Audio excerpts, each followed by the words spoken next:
Good evening all of you. कैसे हैं आप सभी? आई होप कि आप लोग बहुत अच्छे होंगे और बहुत ही अच्छे से अपने एग्जाम की प्रिपरेशन कर रहे होंगे। मैं अनामिका पांडे आप सभी का एसएससीएन पॉइंट पर स्वागत करती हूं। और हम लोग क्या पढ़ रहे थे? तो हम लोग पॉलिनोमियल का एक्सरसाइज 2.2 पढ़ रहे थे, जिसमें हम लोग क्वेश्चन नंबर 1 और क्वेश्चन नंबर 2 सॉल्व कर चुके थे। और हमें अब क्वेश्चन नंबर 3 जो क्वेश्चन नंबर 3 भी सॉल्व हो चुका है। अब हम लोग क्वेश्चन नंबर 4 देखेंगे।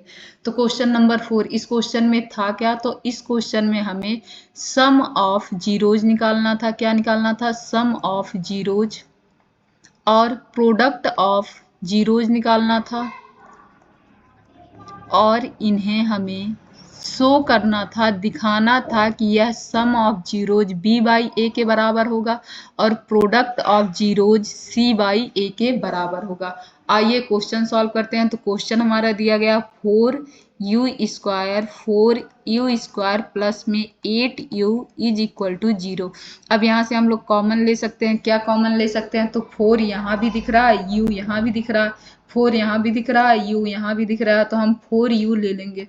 अगर हम 4 और u कॉमन लेते हैं, 4 और u कॉमन ले लेंगे तो यहाँ क्या बचेगा? यहाँ बस u बचेगा और यहाँ 4 चला गया तो 2 बचेगा और बस 2 बचेगा, क्योंकि u तो बाहर चला गया। इज इक्वल टू 0 हो जाएगा। 4 जो होता है कभी भी 0 के बराबर नहीं हो सकता। 4 क्या 0 के बराबर होगा? नहीं।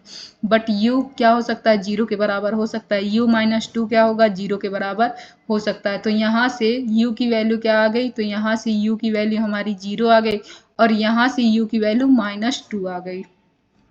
यहाँ क्या था? यहाँ क्वेश्चन में प्लस था, यहाँ क्वेश्चन में क्या था? प्लस था। तो यहाँ भी क्या होगा? प्लस होगा और यहाँ भी क्या होगा? प्लस होगा। तो u की वैल्यू हमारी क्या आ जाएगी? u की वैल्यू हमारी आ जाएगी -2। आइए नेक्स्ट चलते हैं। हम सम ऑफ जीरोज देखेंगे। तो सम ऑफ जीरोज, जीरोज क्या क्या आ चुके हैं? तो हमारे जीरोज आए हैं, जीरोज हमारे आ चुके हैं 0 और -2। तो सम ऑफ जीरोज क्या हो जाएगा? तो सम ऑफ जीरोज जो हो जाएगा वो 0 प्लस ऑफ -2 हो जाएगा। इसकी वैल्यू कितनी आ गई? -2 आ गई। अब प्रोडक्ट ऑफ जीरोज क्या हो जाएगा? तो हमारा प्रोडक्ट ऑफ जीरोज हो जाएगा, प्रोडक्ट ऑफ जीरोज हमारा हो जाएगा, मल्टीप्लाई कर देंगे 0 इंटू -2 और ये मल्टीप्लाई होके आ जाएगा हमारा 0। अब आइए देखते हैं b बाई ए की वैल्यू। अगर हम b बाई ए की वैल्यू देखें तो क्या हो जाएगा? यहाँ लिखते हैं b बाई ए की वैल्यू। अगर हम इसे स्टैंडर्ड फॉर्म में लिखें तो यह हमारा हो जाएगा u² plus bu plus c के जगह क्या दिया गया है? 0 दिया गया है। तो यहाँ हम b के जगह पे क्या है? 8 है, तो यहाँ हो जाएगा -8 डिवाइड बाई a के जगह पे क्या है? 4 है, और जब इसे डिवाइड करेंगे, कैंसल आउट करेंगे तो ये -2 आ जाएगा। दोनों जगह सम ऑफ जीरोज और b बाई ए की वैल्यू क्या हो गई?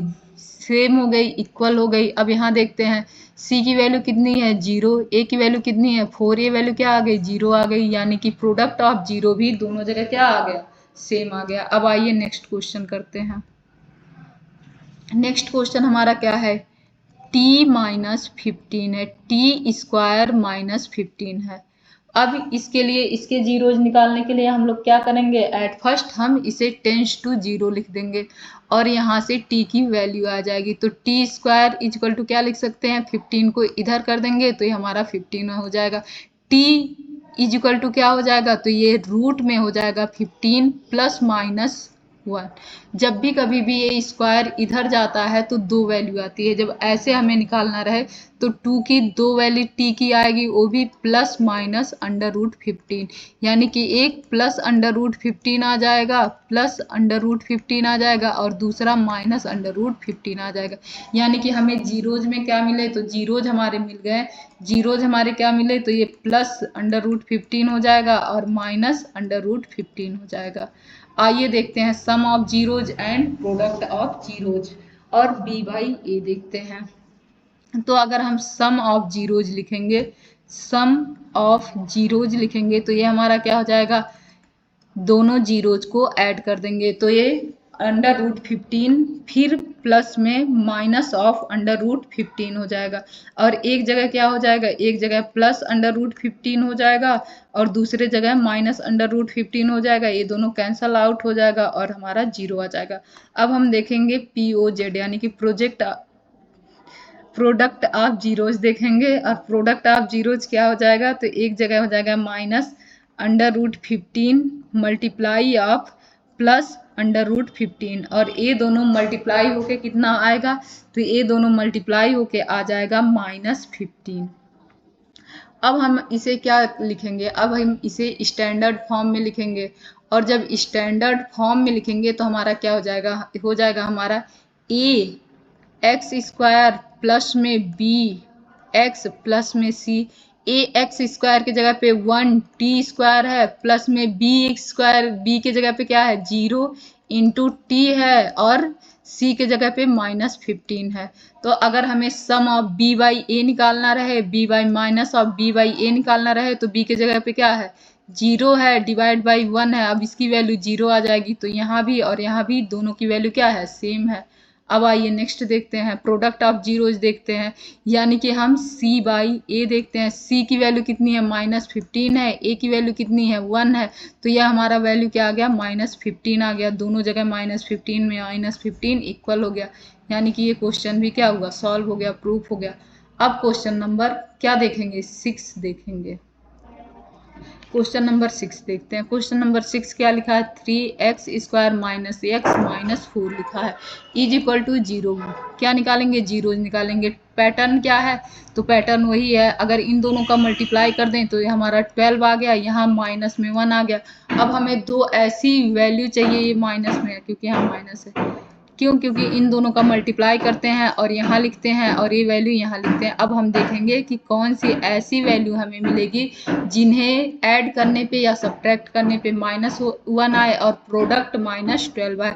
तो अगर हम लोग -4 -3 ले लें, -4 और +3 ले लें, क्या करेंगे -4 और +3 ले लेंगे तो दोनों जगह हमारी वैल्यू क्या आएगी, यहाँ पर क्या आएगी, यहाँ पे सब्ट्रैक्ट कर देंगे तो -1 आ जाएगी, यहाँ पर मल्टीप्लाई कर देंगे तो हमारा क्या आ जाएगा -12 आ जाएगा।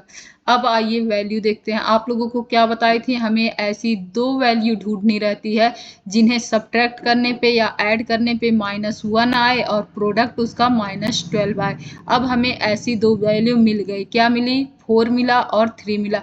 और उसके बाद हम लोग जो x² का कोफिशिएंट होता है उससे डिवाइड करते हैं, तो हम लोग क्या करेंगे इससे डिवाइड कर देंगे और इससे जब हम लोग डिवाइड करेंगे तो हमारी वैल्यू क्या आएगी -4/3 एंड 1 आएगी। और लास्ट में हम लोग क्या करते हैं सिंबल चेंज करते हैं, और अगर हम लोग सिंबल चेंज करेंगे तो ये आ जाएगा 4/3 और ये आ जाएगा -1, यानी कि इसके जीरोज क्या क्या आए, तो इसके जीरोज हमारे बन जाएंगे 4/3 और -1। अब हम लोग देखेंगे सम ऑफ जीरोज, क्या देखेंगे सम ऑफ जीरो, SOM देखेंगे, SOM क्या देखेंगे SOM देखेंगे। SOM क्या हो जाएगा 4/3 प्लस में -1 हो जाएगा, ये हमारा 4/3 -1 हो जाएगा।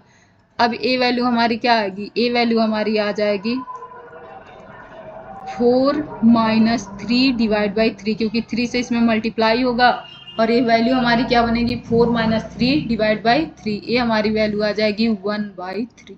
अब दूसरा क्या देखेंगे POM देखेंगे। POM क्या आ जाएगा हमारा, तो ये हमारा आ जाएगा 4/3 इंटू -1 और ये वैल्यू हमारी क्या आ जाएगी -4/3। अब यहाँ b/a की वैल्यू देखेंगे, क्या -b/a की वैल्यू देखेंगे। अब -b/a क्या होगा, यहाँ माइनस ऑफ -1 हो जाएगा डिवाइड बाई a की जगह पे 3 हो जाएगा, माइनस माइनस में मल्टीप्लाई होगा, प्लस का 1/3 आ जाएगा, दोनों जगह वैल्यू क्या है सेम है। अब आइए यहाँ देखते हैं, यहाँ क्या हो जाएगा हमारा, तो यहाँ हो जाएगा c/a और c/a, c की वैल्यू क्या है -4 है, a की वैल्यू क्या है 3 है, तो दोनों जगह क्या हो गया इक्वल हो गया। यह क्वेश्चन भी हमारा सॉल्व हो गया। अब हम लोग नेक्स्ट क्वेश्चन पर चलेंगे। नेक्स्ट क्वेश्चन में क्या कहा है कि find a quadratic polynomial each with the given number as the sum and product of its zeros respectively. एक द्विघात बहुपद ज्ञात कीजिए जिसके शून्यकों के योग तथा गुणनफल क्रमशः दी गई है। हमें क्या ज्ञात करना है, यहाँ पर योग और गुणनफल दिया गया है। क्या बोला गया है कि योग और गुणनफल दिया गया है, शून्यकों के योग और गुणनफल दिया गया। हमें फॉर्मूला क्या पता है, हमें फॉर्मूले में ये पता है कि होता क्या है, अगर हमें किसी भी क्वाड्रेटिक इक्वेशन को निकालना हो तो हम लिख सकते हैं x square minus of sum of, क्या लिखेंगे, sum of zeros, sum of zeros. यहाँ क्या होता है फिर एक्स, फिर क्या होता है प्लस में product of zeros, of zeros. तो ये क्या हो जाएगा हमारा सम ऑफ जीरोज प्लस में प्रोडक्ट ऑफ जीरोज। अब हम सारी वैल्यू पुट करेंगे। हमारा पहला यहाँ क्या दिया गया है, तो यहाँ sum of zeros equal to क्या है, sum of zeros is equal to कितना है, तो 1/4 है। एंड प्रोडक्ट ऑफ जीरोज कितना दिया गया है, तो product of zeros is equal to -1 है। तो हम यही वैल्यू यहाँ पुट करेंगे। तो सम ऑफ जीरोज हमारा कितना है 1/4 और product of zeros equal to -1। तो इसे हम लिख सकते हैं SOM, इसे हम क्या लिख सकते हैं POM। ये सम ऑफ जीरोज हो गया, M क्यों लिख रहे हैं, SOZPOZ। ये क्या हो गया, प्रोडक्ट ऑफ जीरोज हो गया। तो यहाँ क्या हो जाएगा हमारा x square, sum of zeros की जगह पे क्या लिखेंगे, यहाँ -1/4 और यह आ जाएगा हमारा एक्स, फिर प्लस में क्या लिखेंगे, जो हमारा प्रोडक्ट ऑफ जीरोज है वो क्या है -1। अब सॉल्व कर देंगे, ये हमारा आएगा एक्स स्क्वायर -1/4x, प्लस में क्या आ जाएगा, ये प्लस और माइनस होके दोनों का मल्टीप्लाई होके क्या बनेगा -1 बनेगा। अब इसे हम लोग क्या करेंगे, सॉल्व करेंगे। और सॉल्व कैसे करेंगे, इससे 4 से दोनों जगह पे मल्टीप्लाई करेंगे। तो ये हो जाएगा 4x square minus x minus में 4 डिवाइड बाई 4, यह हो जाएगा। और ये इज इक्वल टू 0, और आप लोगों को पता है denominator does not equal to 0, तो 4 0 के बराबर नहीं होगा। तो ये वैल्यू हमारी कितनी आ जाएगी, 4x square -1 -4 is equal to 0। यही हमारा आंसर आ जाएगा, यही हमारा क्वाड्रेटिक इक्वेशन आ जाएगा जो हमें चाहिए था। अब आइए दूसरा करते हैं, दूसरा क्वेश्चन करते हैं। तो यहाँ पर क्या हो जाएगा हमारा एक्स स्क्वायर माइनस, यहाँ क्या लिख सकते हैं सम ऑफ जीरोज, फिर एक्स, फिर प्लस में प्रोडक्ट ऑफ जीरोज। यहाँ एक्स स्क्वायर हो जाएगा माइनस में सम ऑफ जीरोज हमारा क्या दिया गया है √2 दिया गया है, फिर एक्स हो जाएगा, फिर प्लस में प्रोडक्ट ऑफ जीरोज क्या दिया गया है 3 हो जाएगा, फिर 0 हम लोग लिख लेंगे, फिर 3 से मल्टीप्लाई करेंगे तो हमारा आ जाएगा 3x square minus 3√2x plus में 1 डिवाइड बाई 3। एंड फिर हम लोग लिख सकते हैं denominator does not equal to 0, तो न्यूमरेटर किसके बराबर हो जाएगा 0 के बराबर, 3x square minus 3√2x plus 1 is equal to किसके बराबर हो जाएगा 0 के बराबर। और यही हमारा पॉलिनोमियल आ जाएगा, क्या आएगा, यही हमारा पॉलिनोमियल आ जाएगा। अब आइए नेक्स्ट क्वेश्चन देखते हैं। नेक्स्ट क्वेश्चन में भी सेम वही निकालना है, तो फॉर्मूला आप लोग बताएंगे। फॉर्मूला क्या हो जाएगा, तो हमारा फॉर्मूला हो जाएगा एक्स स्क्वायर माइनस में sum of zeros, sum of zeros x plus में क्या होगा प्रोडक्ट ऑफ जीरोज हो जाएगा। तो आइए लिखते हैं एक्स स्क्वायर की जगह पे x square, sum of zeros की जगह पे क्या है 0 है, इनटू में क्या है एक्स है, फिर प्रोडक्ट ऑफ जीरोज की जगह पे √5 है, क्या है √5 है। तो यह वैल्यू हमारी क्या आ जाएगी एक्स स्क्वायर, यह 0 हो जाएगा जिसे लिखने की कोई आवश्यकता नहीं है, प्लस में √5। तो हमारा यहाँ पर पॉलिनोमियल क्या आया, पॉलिनोमियल एक्स स्क्वायर प्लस में √5 हो गया। अब यहाँ 1 1 देखते हैं, तो यहाँ भी लिखेंगे x square minus sum of zeros x plus में क्या है प्रोडक्ट ऑफ जीरोज हो जाएगा। एक्स स्क्वायर की जगह पे हमारी वैल्यू क्या हो जाएगी एक्स स्क्वायर हो जाएगी। सम ऑफ जीरोज की जगह पे 1 इंटू में क्या होगा एक्स होगा या 1 एक्स लिख सकते हैं। फिर प्रोडक्ट ऑफ जीरोज की जगह पे 1 हो जाएगा। यहाँ फिर से हम लोग क्या लिख सकते हैं एक्स स्क्वायर और 1 से जब किसी डिजिट में मल्टीप्लाई होता है तो वह वही डिजिट आता है प्लस में 1। यही हमारा क्या आ जाएगा यही हमारा पॉलिनोमियल आ जाएगा। नेक्स्ट देखते हैं। नेक्स्ट में सम ऑफ जीरोज हमारा क्या है तो -1/4 है। प्रोडक्ट ऑफ जीरोज हमारा क्या है तो ये 1/4 है। आइए फिर से फॉर्मूला लिखते हैं। एक्स स्क्वायर माइनस में क्या होता है तो माइनस में होता है सम ऑफ जीरोज, फिर एक्स, फिर प्लस में प्रोडक्ट ऑफ जीरोज। फिर लिखते हैं एक्स के जगह पे एक्स स्क्वायर हो जाएगा। सम ऑफ जीरोज की जगह पे हमारा -1/4 हो जाएगा। एक्स से मल्टीप्लाई हो जाएगा प्लस में प्रोडक्ट ऑफ जीरोज की जगह पे 4 हो जाएगा। अब यहाँ क्या हो जाएगा हमारा तो यहाँ हमारा हो जाएगा एक्स स्क्वायर प्लस में 1/4 एक्स, फिर क्या हो जाएगा प्लस में 1/4। इसे हम लोग फिर से 4 से मल्टीप्लाई करेंगे। यहाँ 4 है तो इसलिए बस इसी डिजिट में 4 से मल्टीप्लाई होगा तो हमारा क्या हो जाएगा 4x स्क्वायर प्लस में x प्लस में 1 divide by 4 is equal to 0। अब हमें पता है कि जो डिनोमिनेटर होता है does not equal to 0, denominator does not equal to 0, तो हमारा न्यूमरेटर 0 के बराबर हो जाएगा। 4x square plus x plus 1 बराबर 0। यही हमारा क्या आ जाएगा यही हमारा पॉलिनोमियल आ जाएगी। यही हमारी पॉलिनोमियल आ जाएगी। अब नेक्स्ट क्वेश्चन करते हैं। यहाँ भी सम ऑफ जीरोज क्या है तो 4 है। प्रोडक्ट ऑफ जीरोज क्या है तो यहाँ 1 है। फिर से फॉर्मूला लिखेंगे। फॉर्मूला क्या है x square minus sum of zeros into x plus में क्या हो जाएगा प्रोडक्ट ऑफ जीरोज। तो ये हमारा x की वैल्यू क्या आ जाएगी एक्स स्क्वायर हो जाएगी माइनस सम ऑफ जीरोज की वैल्यू कितनी दी गई है 4 इंटू एक्स हो जाएगा प्लस में प्रोडक्ट ऑफ जीरोज कितना दिया गया है 1। और यही हमारा क्या हो जाएगा यही हमारा इक्वेशन हो जाएगा x square minus 4x plus 1। यही हमारे क्या आ जाएंगे तो पॉलिनोमियल आ जाएंगे। आइए नेक्स्ट क्वेश्चन करते हैं। नेक्स्ट क्वेश्चन नहीं करते हैं क्योंकि क्वेश्चन सारे खत्म हो चुके हैं और यह चैप्टर भी हमारा क्या हुआ खत्म हो गया।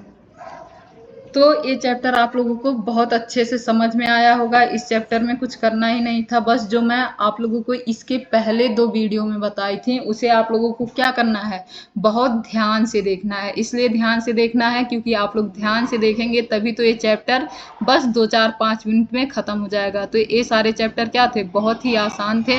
अगर आप लोगों को पहले जो मैं पढ़ाई हूँ वो समझ में आया होगा तो बहुत आसानी से कर लेंगे। Thank you. अगर आप लोगों को पसंद आए तो प्लीज़ लाइक शेयर सब्सक्राइब जरूर करें और अच्छे से पढ़ाई करें। ध्यान से पढ़ें, कोशिश करें समझने की, तो हर चीज़ समझ में भी आएगी और थोड़ा सा आप लोगों का क्या होगा माइंड भी डेवलप होगा। जितना ज़्यादा आप लोग सोचेंगे दिमाग लगाएंगे उतना ही ज़्यादा क्या होगा मैथ में हर कॉन्सेप्ट क्लियर होगा और आप लोगों का माइंड डेवलप होगा। Thank you.